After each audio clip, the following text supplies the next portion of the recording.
दरम्यान शिफारसीच्या 20 दिवसानंतरही विरोधी पक्षनेत्याचा निर्णय का होत नाही यावरून भास्कर जाधव काल सभागृहामध्ये आक्रमक झाले। आपल्या नावाला विरोध असेल तर मी माझं नाव परत घेतो असं भास्कर जाधव म्हणाले। 20 दिवस झालेत शिफारस करून 5 तारखेला शिफारस करण्यात आली होती, पण तरी सुद्धा विरोधी पक्षनेते पदासंदर्भात काहीच निर्णय झालेला नाही।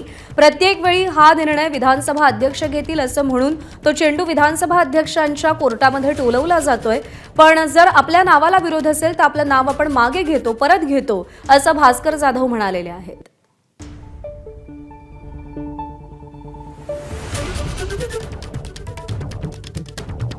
अर्थसंकल्पीय अधिवेशनामध्ये विरोधी पक्षनेत्याची निवड होईल अशी अपेक्षा होती, पण आज शेवटचा दिवस आहे आणि अजूनही विरोधी पक्षनेतेपदासंदर्भात कोणताही निर्णय झालेला नाही। नम्रपणे तुम्हाला या ठिकाणी सांगतो, कदाचित जर तुम्हाला माझ्या नावाची अडचण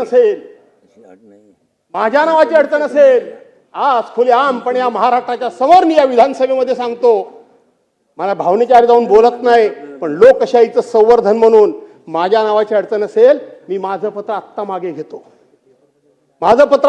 घेतो, तुम्हाला माझ्या पक्षप्रमुखांकडून, आमच्या महाविकास आघाडीकडून दुसरं कोणाचं पत्र पाहिजे तर देतो।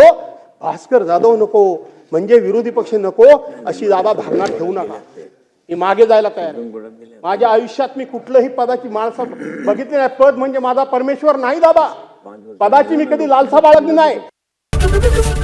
एबीपी माझा, उघडा डोळे बघा नीट।